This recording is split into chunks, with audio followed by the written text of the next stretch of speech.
그럼 오늘 설교 본문을 말씀드리고 함께 읽어보는 시간을 가져보도록 하겠습니다. 오늘 설교 본문은 오늘이 수요중보기도의 51주차이기 때문에 시편 51편이 되겠고요. 아주 유명한 시편입니다. 그 51편 중에서도 10절부터 12절을 한번 읽고 17절도 읽어보는 시간을 갖도록 하겠습니다. 시편 51편 10절부터 12절 하나, 그리고 17절 하나, 이렇게 각각 읽어보도록 하겠습니다. 먼저는 시편 51편 10절에서 12절을 읽어보겠습니다. 하나님이여, 내 속에 정한 마음을 창조하시고 내 안에 정직한 영을 새롭게 하소서. 나를 주 앞에서 쫓아내지 마시며 주의 성령을 내게서 거두지 마소서. 주의 구원의 즐거움을 내게 회복시켜 주시고 자원하는 심령을 주사 나를 붙드소서. 아멘.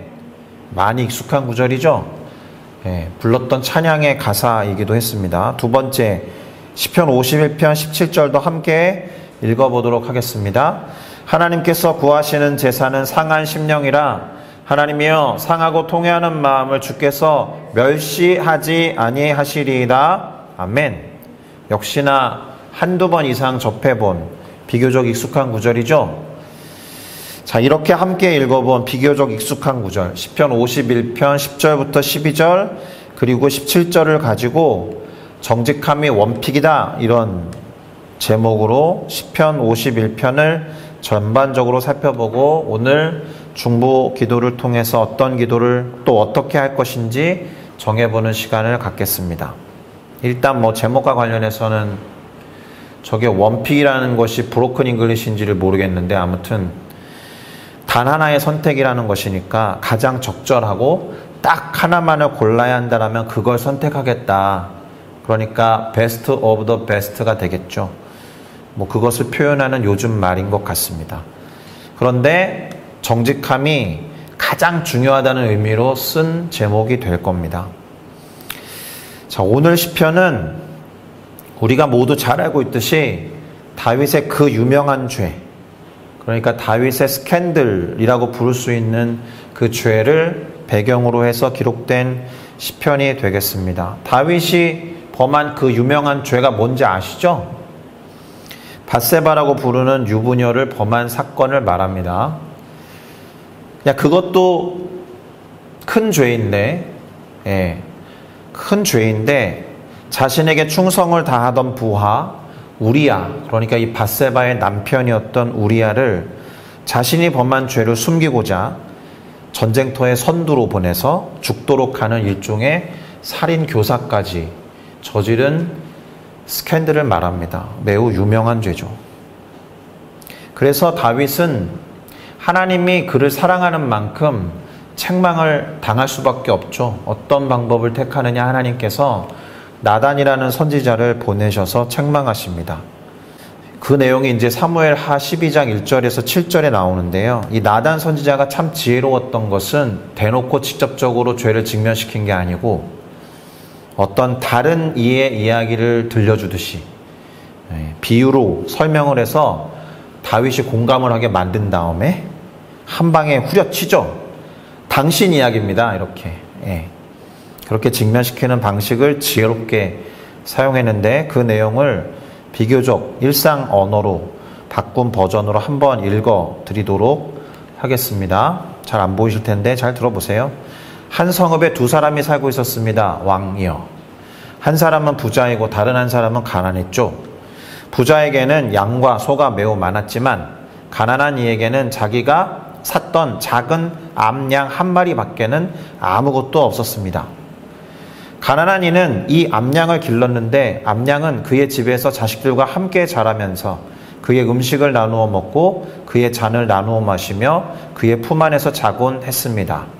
그에게는 이 암양이 딸과 같았습니다. 그런데 부자에게 손님이 찾아왔습니다. 부자는 자기를 찾아온 이 나그네를 대접하려고 자기가 갖고 있었던 양과 소 가운데서 하나를 잡고 싶지는 않았습니다. 그래서 가난한 사람의 암양을 잡아서 자신을 찾아온 사람을 대접하게 되었습니다. 왕이여. 그 얘기를 듣고 있었던 다윗은 그 부자에 대하여 몹시 화를 내며 나단에게 이렇게 말합니다. 주님께서 살아계시는 한 그런 짓을 한 그 부자는 죽어 마땅하다. 그는 그런 짓을 하고 동정심도 없었으니 그 암양을 네 곱절로 갚아야 한다. 그러자 나단이 다윗에게 말하였습니다. 임금님이 바로 그 사람입니다. 이렇게. 그러니까 우리아에게 암양과 같은 밧세바라는 아내가 있었는데, 뭐 왕이니까 다윗은 여러 여인을 취할 수 있었잖아요. 뭐 왕이니까 여러 여인을 취하는 게 옳다 이런 건 아니지만, 굳이 그렇게 하지 않고 자기가 자기의 욕구를 충분히 다른 방식으로 풀 수 있었음에도 불구하고 이 이야기의 부자와 같이 가난한 사람의 암양을 다 뺏어가 버리는 악독한 사람의 모습을 직면시켜 줬더니 다윗도 공감하면서 이를 갈았던 거죠. 그런데 그게 당신입니다 라고 하니까 아무 말도 못하고 자신의 죄를 직면하게 되니까 오늘 시편 이 51편을 지어 부르면서 하나님께 통회하고 자복했다라는 거예요. 그런 배경을 갖고 시편 51편을 읽어보시면 좋을 텐데, 도움이 좀 되라고 1951년에 나온 다윗과 밧세바라는 영화가 있습니다. 다윗과 밧세바라는 이 영화를 보면은 당시 다윗 왕의 죄 때문에 이스라엘 왕국에 기근이 들었대요. 근데 아무도 모르죠. 기근이 들 수 있으니까. 기근과 가뭄이 들 수 있는데 그것이 다윗 왕의 죄 때문인지는 아무도 모르는데, 그래서 원래 한 나라에 기근과 가뭄이 들면 보통 나라들은 막 기우제 하잖아요. 그럼 왕이 딱 갖춰 입고 제단 가운데 나가서 하늘을 향해 막 빌고 막 기우제를 지낸단 말이에요. 그렇게 하라고 이 나단 선지자와 백성들이 찾아와서 다윗에게 혹시 당신에게 부족함이 있거나 죄가 있다면 회개하십시오 이렇게 탄원한다라는 거예요. 이 영화에 보면 그렇게 나온다는 겁니다. 그러니까 보통 비가 내리지 않으면 또 기근이나 가뭄이 들면 왕의 부덕함의 소치가 아니냐 이렇게 해석하는 경향이 있었기 때문에 그렇습니다. 게다가 그렇게 찾아와서 나단 선지자가 지금 말한 방식으로 죄를 직면시킨 데다가 사실 밧세바를 생각하면 밧세바도 당시 율법에 따르면 돌을 맞아서 죽어야 되거든요. 그렇지 않습니까? 자신의 남편도 아니고 결혼한 유부녀인데 물론 강압에 의해서 거의 겁탈을 당한 것이었지만 부정한 여인이라고 해석돼서 판단받아서 돌에 맞아야 되는 상황에 있었단 말입니다. 그러니까 다윗으로서는 더 궁지에 몰렸겠죠. 자, 그런 상황에서 오늘 시편이 그 유명한 죄에 대해서 참여하는 시를 적은 것이다 라고 이미 말씀을 드렸습니다. 그래서 실제로 이 시편 51편을 잘 들여다보면 죄라는 단어가 엄청 많이 나오고요.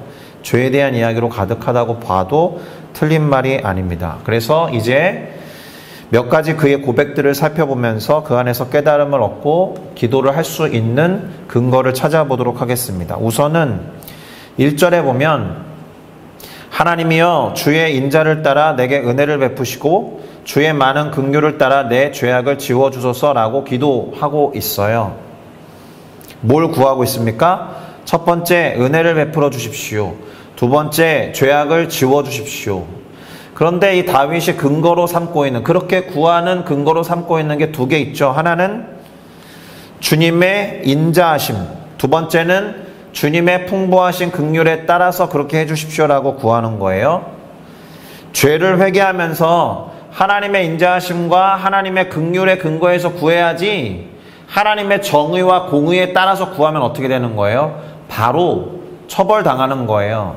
그만큼 다윗은 하나님을 잘 알았던 거죠. 하나님의 성품과 속성에 대해서 잘 알았던 거예요. 뭐 참고로 억울함을 탄원할 때라든가 하나님 나의 원수를 벌하여 주십시오라고 할 때는 어떤 속성의 근거에서 구해야 돼요?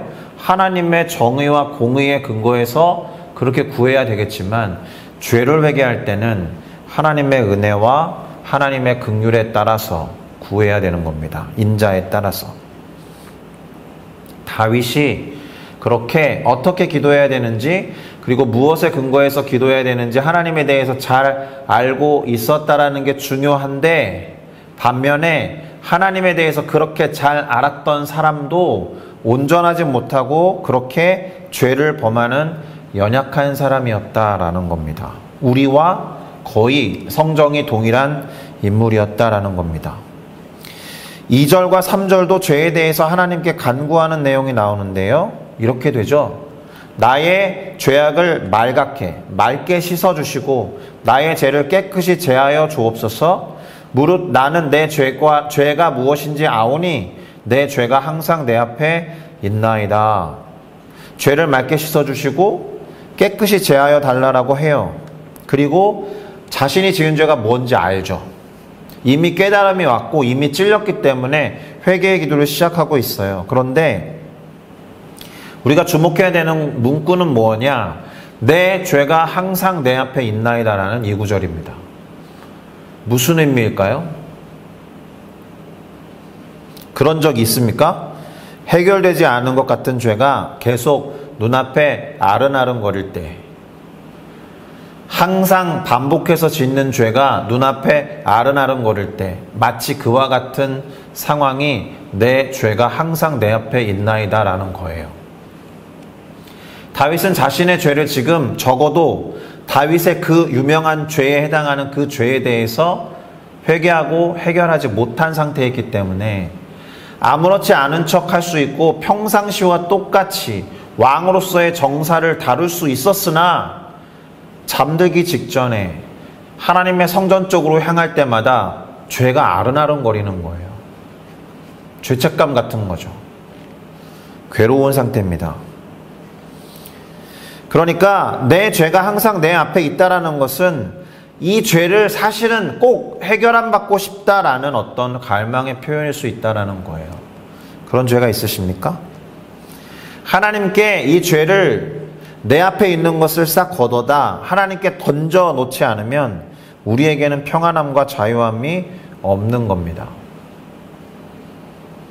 그리고 뭐 쭉 다 살펴볼 것이 아니기 때문에 시편 51편의 다른 부분으로 점프를 좀 해볼 텐데 다윗이 얼마나 회개 기도를 간절하게 했는지 그 대목을 한번 살펴보겠습니다. 오늘 설교 본문이 포함되어 있었던 51편 9절과 10절 그리고 11절과 12절을 차례대로 보도록 하겠습니다. 우선 9절과 10절인데요. 주의 얼굴을 내 죄에서 돌이키시고 내 모든 죄악을 지워주소서. 하나님이여 내 속에 정한 마음을 창조하시고 내 안에 정직한 영을 새롭게 하소서. 오늘 우리가 불렀던 찬양 가사 거의 그대로 나와 있는 거죠. 주의 얼굴을 내 죄에서 돌이켜 주십시오. 이 말이 무슨 말입니까? 이게 정확하게 죄인들의 심정을 그대로 드러내는 거예요. 아담과 하와가 죄를 지었을 때에도 하나님의 낯을 피했죠.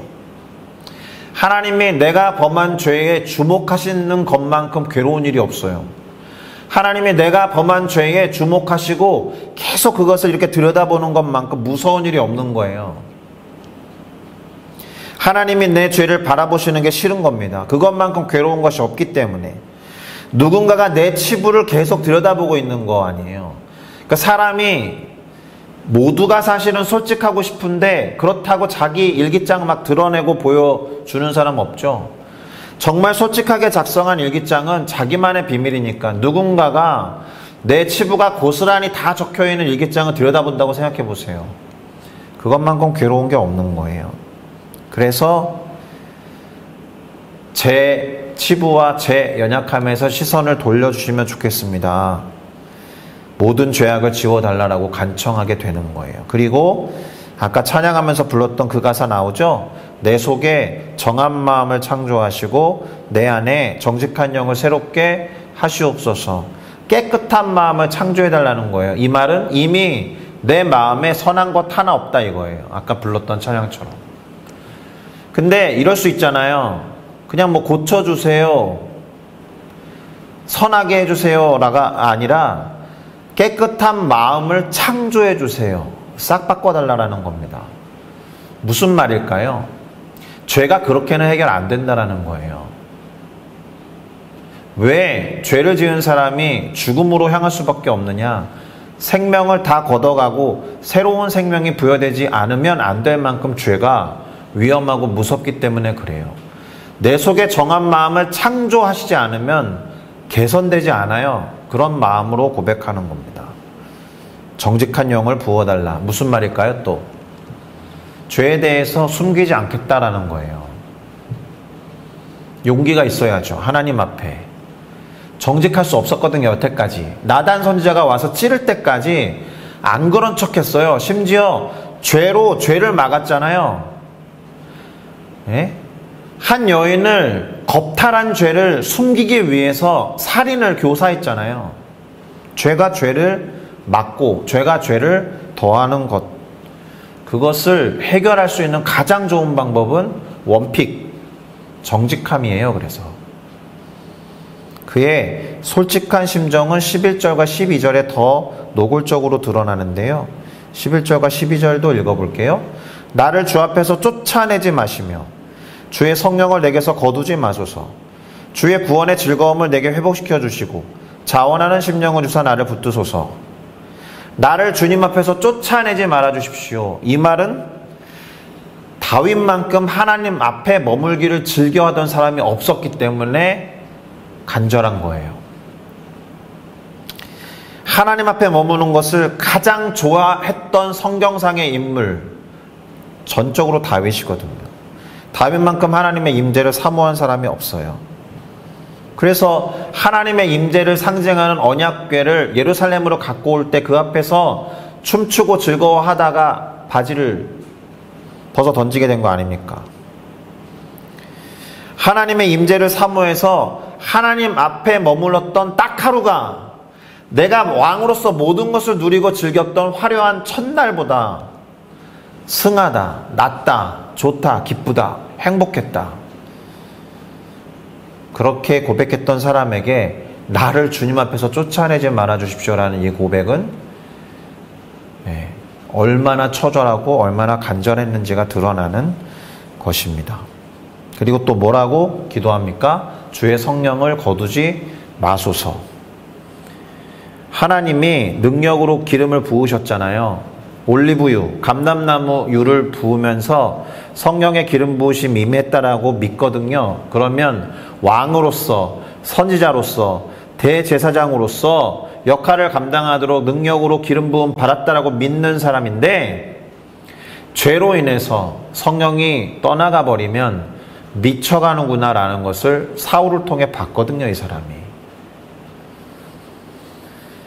성령이 떠나면서 미쳐갔던 선대왕 사울 옆에서 너무나도 힘겹게 수금을 탔던 사람 아닙니까? 미치기 싫어서가 아니라 하나님의 영, 내가 정말 사모하는 하나님의 영의 임재가 떠나는 것, 그분이 나를 쫓아내는 것, 그것이 어떤 것보다 두려운 일이었기 때문에 이렇게 간절하게 기도하는 겁니다. 왜냐하면 그것이 이 사람에게는 죽는 것과 다를 바가 없는 상황이니까.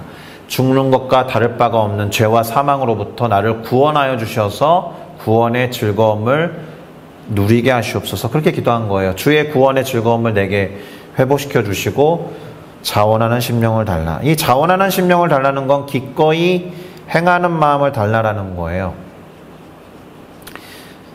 구원의 기쁨과 감격을 통해서 새롭게 된 삶을 의욕적으로 기쁘게 살아갈 수 있도록 그렇게 도와주십시오.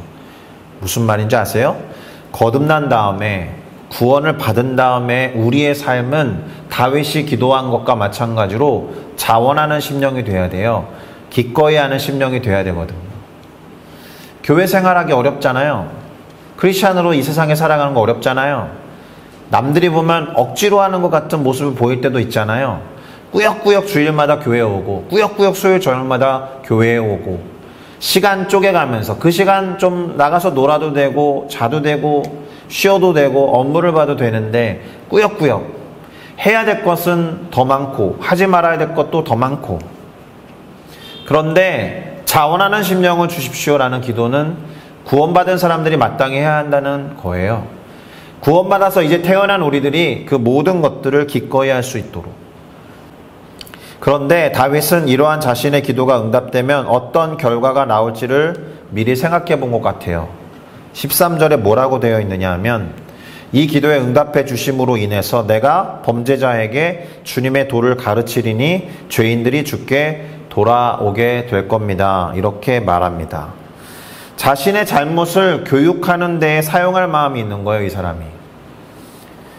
이 말은 자신의 치부와 잘못을 숨기지 않겠다라는 뜻입니다. 그렇지 않겠어요? 내 경험을 이야기해 볼게 라고 교육을 하는 사람은 자기 경험을 숨기지 않아야 하는 거니까. 그냥 단지 내 실패담을 말할게. 이거는 용서해 주지 않아도 내가 그렇게 했더니 하나님으로부터 벌어졌어. 이렇게 실패담을 말할 수 있는데, 그것보다 용서를 받으면 하나님의 은혜에 대해서 이야기할 수 있기 때문에 말할 내용이 2배가 되는 거예요. 일종의 간증인 거죠. 초점을 하나님께로 옮길 수 있는 이야기가 되려면 하나님 나를 용서해 주셔야 되거든요. 내가 이렇게 했더니 실패했어. 그러면 초점이 나한테 있는 거죠. 내 얘기만 할 수 있어요. 그런데 내가 이렇게 했는데 실패했지만 하나님 나를 용서해 주셨어 라고 이야기가 점프하게 되면 하나님에 대한 간증으로 바뀌게 돼요. 이게 아주 중요합니다. 나에게 초점을 두는 이야기가 아니라 하나님께 초점을 두는 이야기, 그게 간증이거든요. 그렇게 용서해 주신 하나님을 찬양하며 드러내면 하나님, 많은 죄인들이 주님께로 돌아오게 될 겁니다. 이렇게. 그리고 오늘 설교 제목과 관련해서 정말 중요한 기도를 합니다. 정직함이 원픽이라고 했는데요. 그건 저나 다윗의 이야기가 아닙니다. 하나님이 그걸 원하신다는 거예요. 17절인데 오늘 설교 본문 2번째였습니다. 한번 이건 같이 읽어볼게요. 시작. 하나님께서 구하시는 제사는 상한 심령이라 하나님이여 상하고 통회하는 마음을 주께서 멸시하지 아니하시리이다. 하나님께서 구하시는 제사는 상한 심령이라는 거예요. 상한 심령 그대로 나가는 것, 정직하고 솔직하게 진실하게 나오는 것, 그걸 즐거워하신다는 거예요. 하나님이. 상하고 통회하는 마음을 주께서 멸시하지 않는다. 야, 오늘 너 또 내 앞에서 힘들어하는 거야? 나 오늘 좀 피곤하니까 다른 날 말해 라고 말하는 인간들 사이에서 이루어지는 대화가 아니다.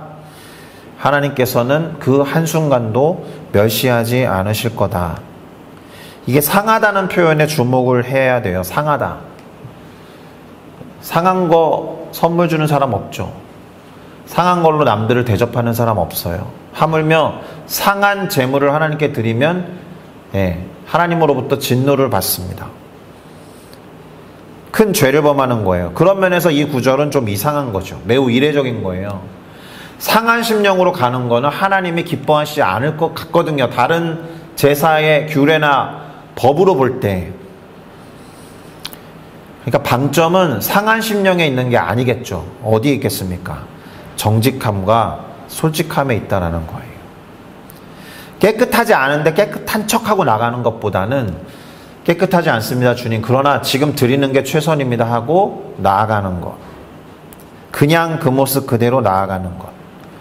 깨끗하지 않을 거면 숨기지 말고 나와. 왜요? 깨끗하게 하실 분은 하나님이니까. 아픈데 아프지 않은 척 할 거면 그냥 아픈 대로 나와. 왜요? 치료해 주실 분은 하나님이니까. 그걸 좋아하시니까 죄를 지은 모습 그대로 그분이 해결하시고 용서해 주실 테니까. 상처를 받았다라면 상처받은 그대로 하나님 앞에 나아가는 거예요. 왜요? 하나님이 그걸 치유해 주실 수 있으니까. 우리가 오해하는 게 제법 많이 있어요. 우리가 거룩하고 정결해야 하나님 앞에 나아갈 수 있고 성령도 우리 안에 머물 수 있다라고 착각해요. 근데 그거 아니에요. 그거를 우리의 힘과 능력으로 깨끗하게 할 수 있다 그러면 예수님이 이 땅에 오실 이유가 없죠. 자정작용이 있고 자가 구원이 가능한데 예수님이 왜 오시겠어요? 왜 못하러 이 땅에 오셔가지고 그 험한 꼴 당하시면서 십자가에 달리셨겠습니까? 그러니까 이 말을 명심하셔야 됩니다. 우리가 거룩해야 성령이 임하시는 게 아니에요. 성령이 임하셔야 우리가 거룩해지는 겁니다. 할렐루야. 이제 다윗은 나라를 위한 기도로 넘어가요. 18절인데요. 읽어보겠습니다. 주의 은택으로 시온에 선을 행하시고 예루살렘 성을 쌓으소서. 아까 그 1951년 영화에 대해서 말씀드렸잖아요. 다윗과 밧세바. 그 영화 장면에 기근과 가뭄이 임했다라고 했죠. 그래서 선지자 나단이 찾아온 거라고 되어 있었잖아요. 왕의 부덕으로 인해서 나라 전체가 힘들어졌다면 왕이 돌이키고 회개함으로 인해 하나님께 간구하며 나라와 민족을 위해서 무릎을 꿇어야겠죠.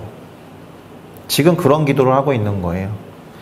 왕으로서 나라 민족을 위해서라도 회개 기도를 해야 되는 겁니다. 수시로 자신을 돌아봐야 하는 거예요. 리더는 공동체를 위해서라도 그렇게 기도해야 합니다.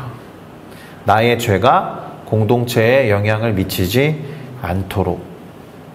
이렇게 할 때에야 비로소 시편 51편 19절과 같이 주님께 의로운 제사와 번제 그리고 온전한 번제를 드릴 수 있습니다. 정직하고 솔직하게 하나님께 나아가지 않고 그저 겉으로만 꽤 괜찮은 화려한 제물로 하나님께 드리는 예배나 제사나 제물을 때우는 경우에 문제가 된다는 겁니다.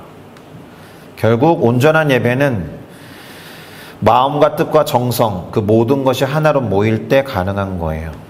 다윗도 그런 예배를 꿈꾸었던 거예요.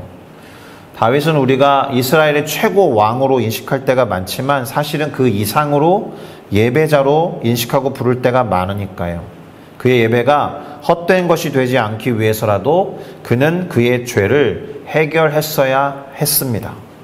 상한 심령 그대로 나아가서 진실하게 모든 것을 쏟아내는 정직함이 필요했던 거예요.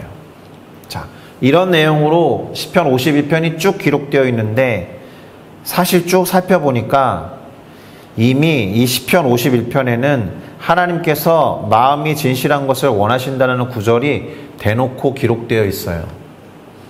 6절인데요. 이 구절을 읽고 설교를 마무리하겠습니다. 보소서 주께서는 중심이 진실함을 원하시오니 내게 지혜를 은밀히 가르치시리이다. 보소서 주께서는 중심이 진실함을 원하십니다. 이 얘기예요. 그러니 지혜를 은밀히 가르쳐 주십시오. 이렇게 말하는 부분이 좀 이해가 안 될 텐데 내게 지혜를 은밀히 가르치시리이다. 이 말이 뭐예요? 내 마음에 숨겨진 부분 곧 진실하게 나아갈 수 있도록 진심이 무엇인지를 알려주시고 고백하게 하십니다. 이렇게 말하고 있습니다. 진실하고 정직하게 하나님 앞에 나아가기를 원하시는 분이기 때문에 우리의 은밀한 부분도 알려주신다는 거예요. 그러니 하나님께 무엇을 숨기시겠습니까? 절대 권력자로서 다윗이 나단이 책망을 했을 때 죄를 부인하고 나단을 죽일 수도 있었거든요. 왕이니까. 실제로 영화나 드라마 같은 데 보면 권력자들이 자신의 권력을 유지하려고 자신이 범한 죄를 덮으려고 거짓말하고 더 큰 죄로 그것을 덮어버리는 스토리가 많이 나오잖아요. 다윗도 그랬으니까. 그런 이야기들 그냥 허구다, 꾸며낸 이야기다 이렇게 말하지 않잖아요. 영화나 드라마에 나온 이야기는 현실보다 훨씬 덜한 거라고 어떤 사람은 말했잖아요. 뭐 공동체나 리더에 대한 이야기 할 필요도 없이 개인의 삶을 한번 보세요. 내가 어떤 거짓말을 했는데 이 거짓말을 거짓말로 덮어버리는 경우가 얼마나 많은지, 이 거짓말이 들키기 싫어서 또 다른 거짓말을 하는 경우가 얼마나 많은지, 그게 죄예요. 죄는 그래서 더 키우고 결국 더 큰 죄로 더 나아가게 만들어서 결국 사망으로 치닫게 된다. 그렇게 되지 말아야 할 것입니다. 그러니 거짓을 멈추세요. 속임수를 멈추세요. 자기 스스로를 속이며 사기치는 걸 멈추세요. 정직함으로 돌아와 주세요. 진실함으로 돌아와 주세요. 하나님께 그런 모습으로 나아가는 우리 모두가 되어서 결국 우리가 드리는 예배가 온전한 예배가 될 수 있기를 예수 그리스도의 이름으로 축복합니다. 기도하시겠습니다.